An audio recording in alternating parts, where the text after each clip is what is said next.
It began like a rumor, a whisper that floated across social media feeds and talk shows, through beauty contests and college campuses. A story too wild to believe.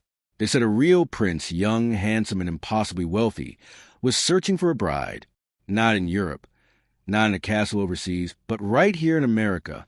No one knew how or why.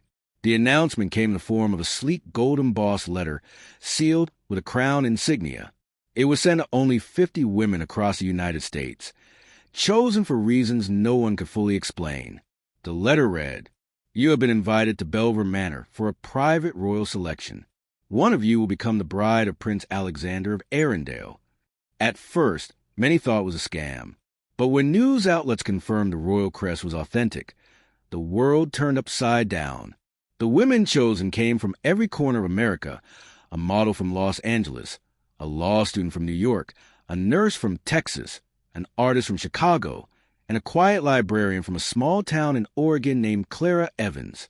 Clara was the least likely candidate. She wasn't rich, famous, or particularly glamorous, but she was kind, grounded, and had a quiet beauty that felt timeless. When the letter arrived at her doorstep, she didn't even believe it was real. She laughed, showed it to her best friend, and said, "Can you imagine me as a prince's bride?" Yet 2 weeks later, she found herself stepping out of a black limousine in front of Bellver Manor, a massive stone estate on a private island off the coast of Maine. The air was cold and crisp, and the manor glimmered beneath the setting sun like something out of a dream. Journalists crowded the gates, cameras flashing, helicopters circling above. The entire country was watching. Inside, 50 women stood in dazzling gowns, each more stunning than the last. But behind every smile was a calculation, a plan, a hope, a secret. The royal selection would last 30 days. Each week, women would be eliminated based on the prince's personal impression. The final 3 would be invited to live at the royal palace overseas.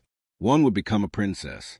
It sounded like a fairy tale, but fairy tales often hide darker truths. From the moment Clara stepped into the grand ballroom, she felt something strange, like the air itself was humming. She noticed how some women seemed almost rehearsed, perfectly poised as if they'd been trained for this. Others whispered about how their families had old ties to nobility. And then there were the cameras, everywhere, hidden behind floral arrangements, tucked into corners, dangling from chandeliers. It wasn't just a royal event. It was entertainment. The media had been invited to document the selection of a century. Millions watched live streams online. Sponsors flooded in. Makeup brands, fashion labels, luxury resorts, all using the royal selection to advertise their image of perfection. But Clara didn't belong in that world. She wasn't polished like the rest. She'd come from a quiet life filled with books, tea, and dreams of love that felt simple and sincere. That first night, as the women were introduced one by one, Prince Alexander appeared, tall, dark-haired, piercing blue eyes that seemed to look right through you. He moved with effortless grace, every step measured, every smile deliberate. He didn't speak much, but when he did, the entire room stilled. He wasn't what Clara had imagined. He wasn't a fairy tale prince. He was something colder, more complex. When it was her turn to be introduced, she curtsied awkwardly. He smiled faintly, studying her longer than expected. Their eyes met, and in that fleeting moment, something unspoken passed between them. But what she didn't know was that Alexander already recognized her. Days turned into nights. The competition began. Each day brought new challenges: charity events, royal etiquette lessons, interviews about values and marriage. The women competed not just for attention, but for survival in a house full of ambition and jealousy. Behind the walls of Bellver Manor, alliances were formed, rumors spread, and hearts broke quietly. Clara tried to stay invisible, focusing on kindness and sincerity rather than charm. But her quiet grace drew attention in ways she didn't expect. By the end of the first week, 5 women were eliminated. Their departure was broadcast like a reality show finale. Tears, cameras, and broken dreams. The others grew more ruthless. That night, Clara wandered the manor's gardens to escape the noise. The moonlight reflected off the fountain, and for the first time, she felt peace. Then She heard footsteps. It was Prince Alexander, alone, without his usual entourage. He asked her what she thought of the manor. She said it was beautiful, but felt haunted. He smiled, the first genuine smile she'd seen from him, and said, "You're more perceptive than most." Then he disappeared into the night, leaving her with a shiver of both curiosity and fear. Over the following days, strange things began happening. A contestant's dress caught fire during a photo shoot. Another fainted after drinking tea that tasted bitter. And every morning, someone found a red rose placed secretly outside Clara's door. The other girls noticed. Whispers grew, "She's a favorite." But Clara had no idea who was leaving them or why. On the 10th night, there was a storm. Lightning split the sky as the manor's power flickered. The contestants were gathered in the ballroom when a scream echoed from upstairs. When they rushed to see what happened, they found one of the girls collapsed, unconscious, her hand clutching a gold locket engraved with the royal crest. No one could explain it. The prince was nowhere to be found. As security rushed in and the storm raged outside, Clara felt again that haunting energy, that sense of being watched. In that moment, she realized this wasn't just a competition. It was something much darker, something no one had prepared her for. And somewhere deep in the shadows of the manor, someone was pulling the strings, deciding who stayed, who left, and who might never make it out at all. The storm that had shaken Bellver Manor never truly left. Even after the clouds cleared, the air felt heavy, as if the walls themselves had absorbed the fear that night.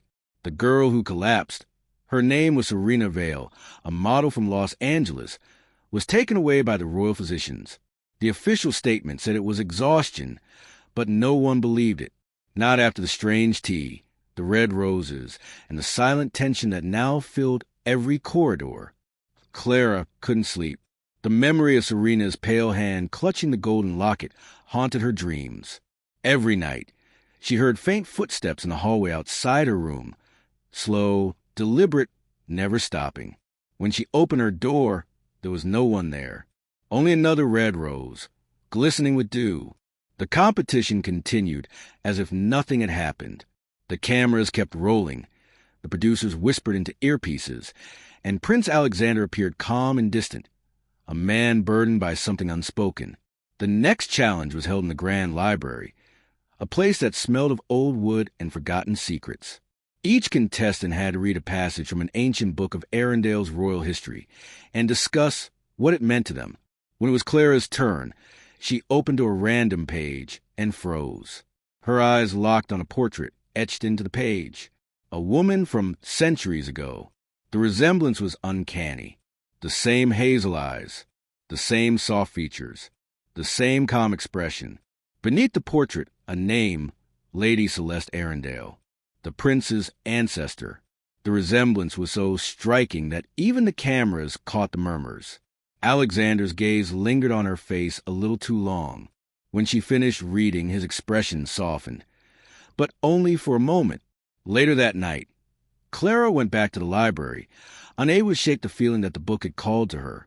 She traced the lines of Lady Celeste's face, wondering if it was a coincidence or something more. Then she noticed something strange. The book had been tampered with. The edge of one page had been cut and reattached. Carefully, she peeled it back and found a small folded note hidden inside. It was written in delicate handwriting. The crown chooses its echo. Beware those who seek to silence it. Clara's heart pounded. What did it mean? Before she could think, the library door creaked open. A shadow entered, tall, quiet, familiar. Prince Alexander stood in the doorway, watching her. He asked why she was there so late. Clara tried to explain about the book, the portrait, the note, but he looked strangely distant, almost afraid. Finally, he said, "Lady Celeste was my ancestor. She died young, betrayed by someone she trusted." There was a long silence. Then he added quietly, "You shouldn't be here after dark. The manor keeps secrets even I don't fully understand."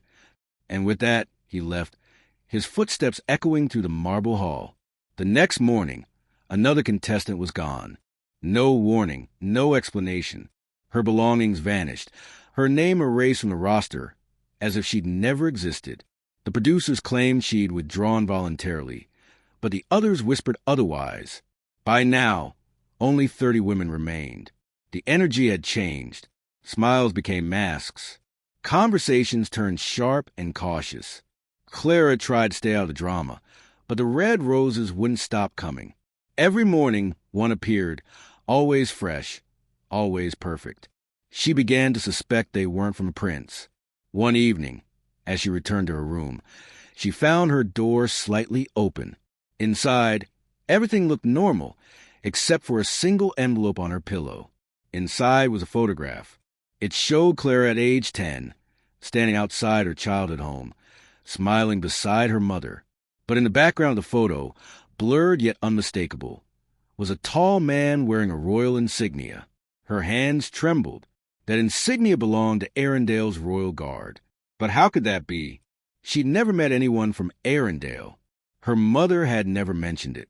And then she remembered something from her past, a moment she had buried deep, the time her mother had told her, "There are things about our family you'll understand when the time is right." That night, Clara couldn't sleep. She wandered to the West Wing, a part of the manor that was supposed to be off-limits. The lights flickered faintly, and the air felt colder there. Behind a heavy velvet curtain, she found a locked door carved with the same crest she'd seen on the locket and on the man in her photo. She pressed her ear to the door. Faint voices echoed inside, the prince's voice and someone else's. "She doesn't know yet," a man said, "but if she finds out, it will destroy everything." Alexander replied, "She has a right to know. You can't hide it forever." There was a pause. Then the other man's tone hardened. "If the truth comes out, the crown will fall. She must not remember who she is." Clara stumbled backward, heart pounding. Who she is? She ran before they could see her, retreating into her room, shaking with fear. The next morning, Alexander avoided her. During the day's charity event, he spoke warmly to the other girls but kept his distance from Clara. Yet his eyes betrayed something, guilt, maybe sorrow. The competition narrowed to 20 women, then 15. When the top 10 were announced, Clara's name was still there. The cameras loved her. The girl next door turned possible princess. But behind the cameras, the atmosphere grew poisonous. During a ballroom rehearsal, one of the girls, Miranda, a fiery redhead, confronted Clara. She accused her of playing innocent while secretly manipulating the prince. The argument grew heated until Miranda shoved Clara. She stumbled, knocking over a candelabra. Flames erupted across the curtain before staff rushed in. Later that night, Miranda was disqualified, but Clara couldn't shake the feeling that she was being protected by someone she didn't understand and maybe didn't want to. The next day, an anonymous note slid under her door. "They know who you are. Leave before it's too late." Her hands shook as she read it. That evening, she went to find Prince Alexander, determined to get answers. She found him alone in the music hall, playing the piano softly. The melody was sad, haunting, familiar, something she remembered from childhood, lullabies her mother used to hum. She asked him directly, "Who am I to you?" He froze, his hand still on the keys. For a long moment, he said nothing. Then he whispered, "You were never supposed to be here, but fate brought you back." He handed her the same gold locket she'd seen with Serena. Inside, 2 tiny portraits, one of Lady Celeste, and one of a woman who looked exactly like Clara's mother. Tears welled in her eyes. "How did you get this?"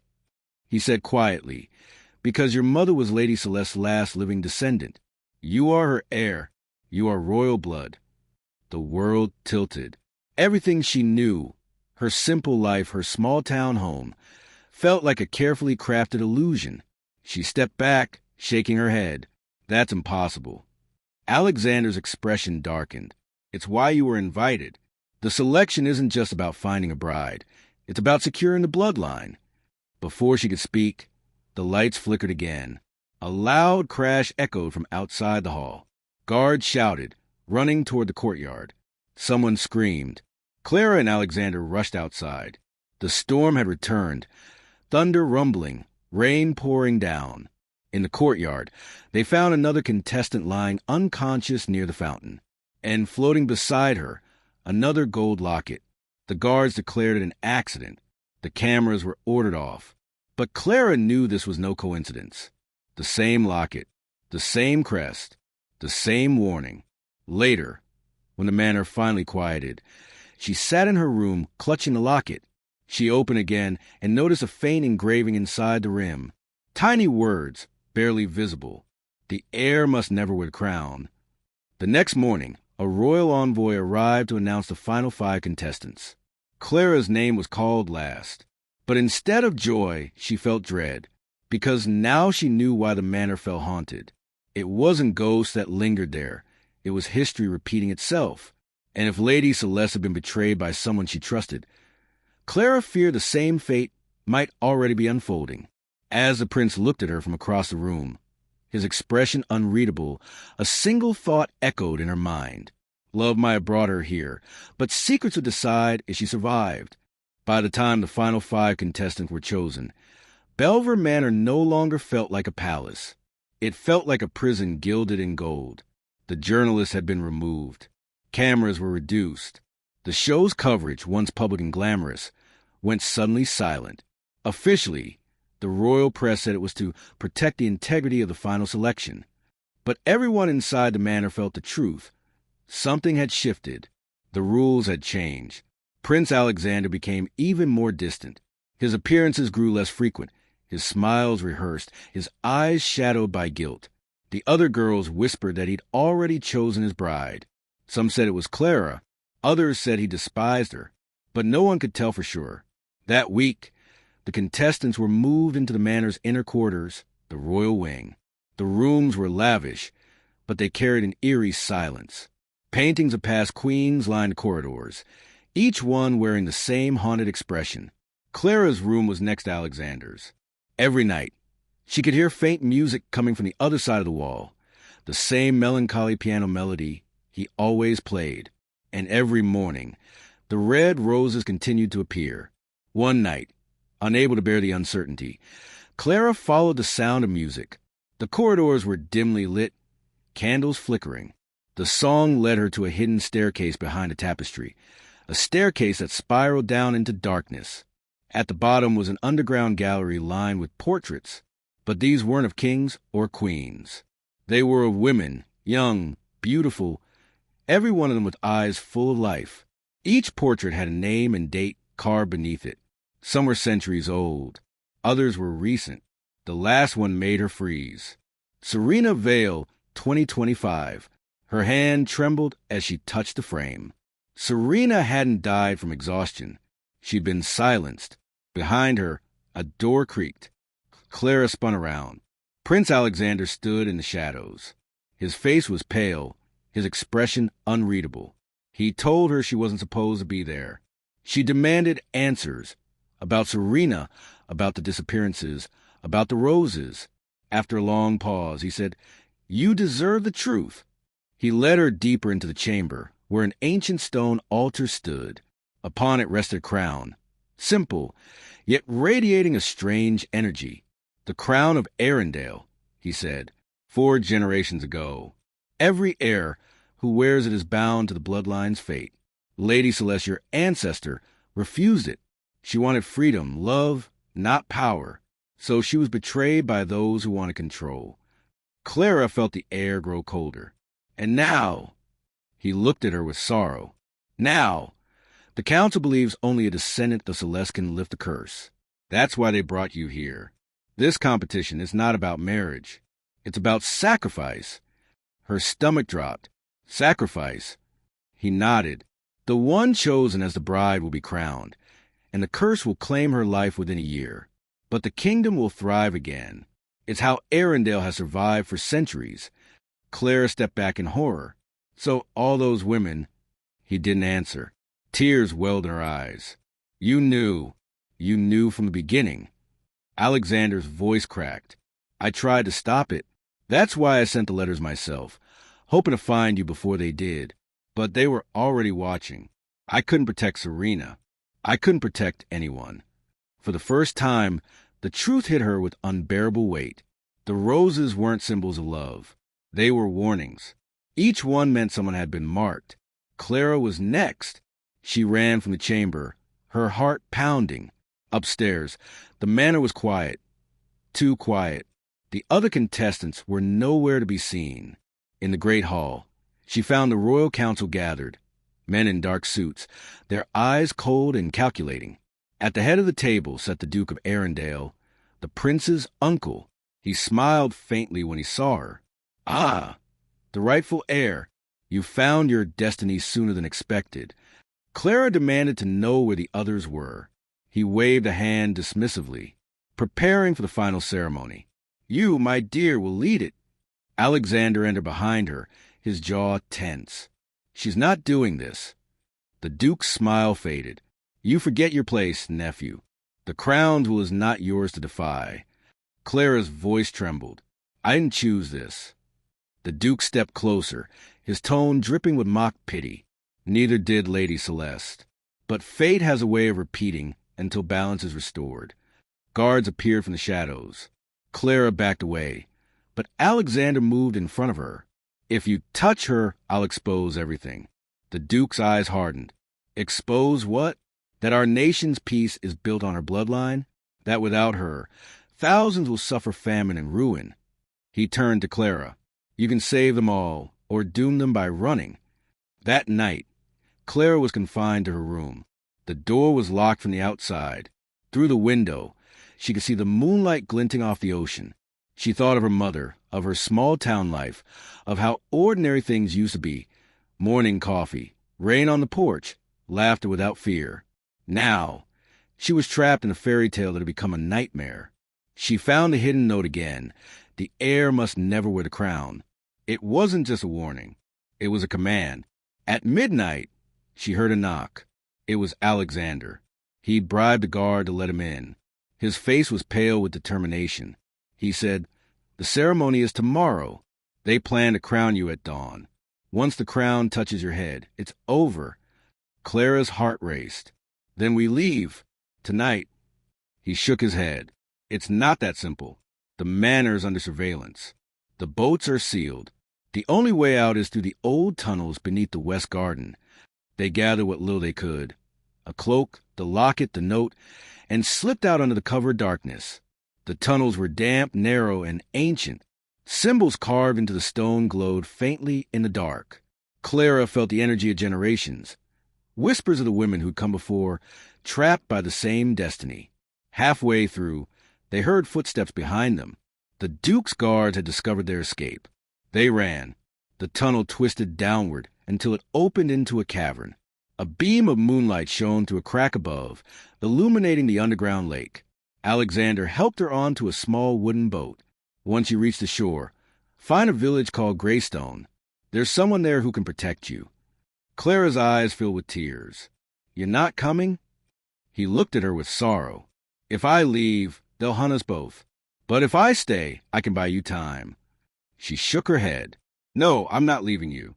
He smiled faintly. "You already remind me of her, of Celeste. She defied the crown, too." Footsteps grew louder.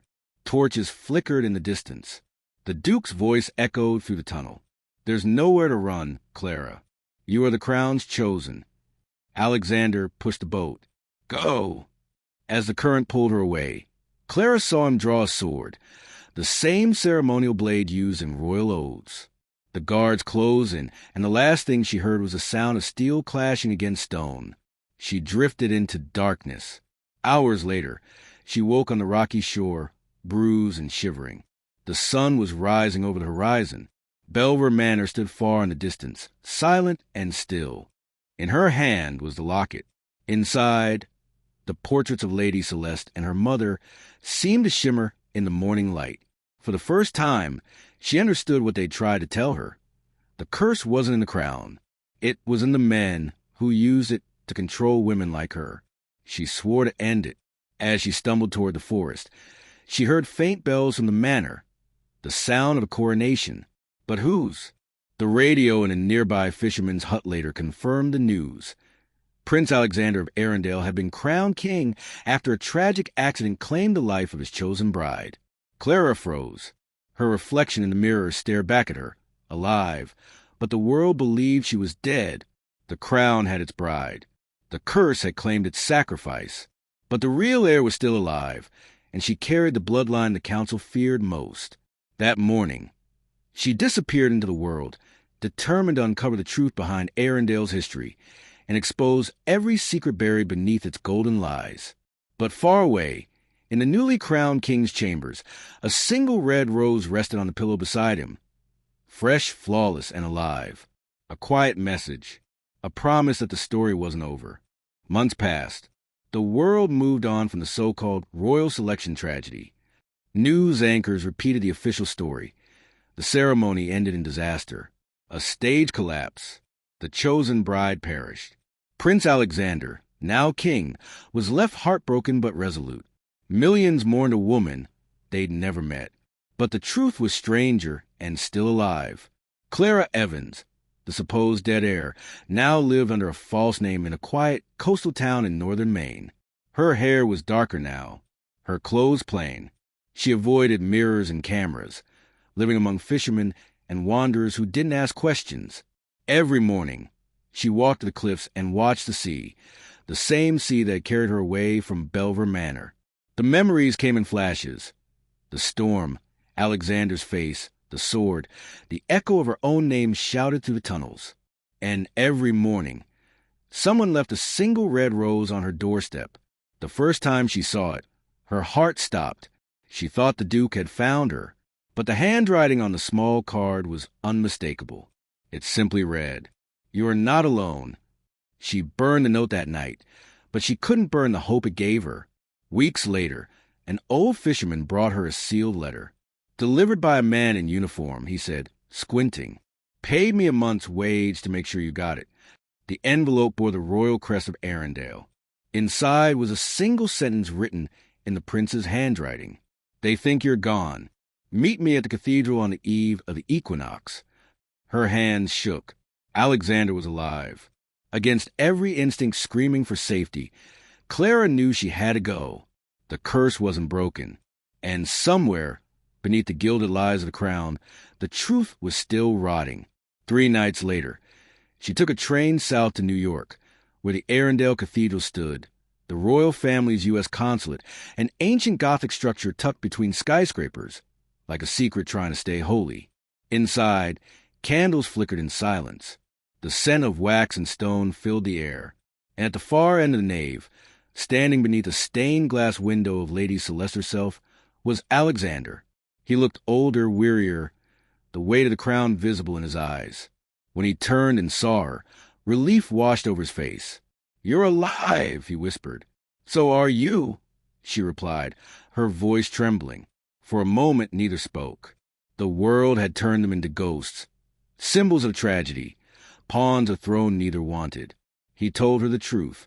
After she escaped, he had been forced to play the council's game, to crown himself, to pretend his bride had perished. Because if they knew Clara had survived, they have hunted her to the ends of the earth. "The Duke is gone," Alexander said quietly. "He died soon after the coronation. Heart failure," they said. "But I don't believe in coincidences anymore."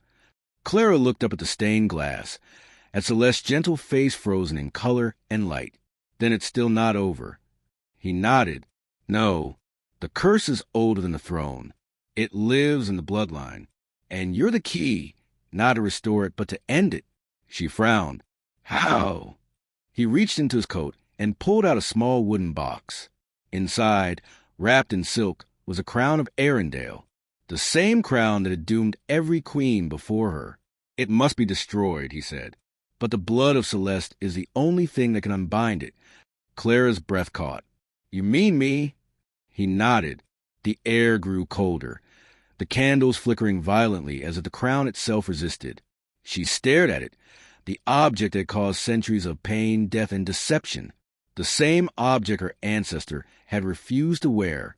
She took a step back. "If I destroy it, will it end the curse?" Alexander hesitated. "Yes, but it may also destroy the bloodline with it." Silence, the kind that stretched heavy between love and duty. Clara looked at him. The man who'd saved her, lied for her, and lost everything because of her.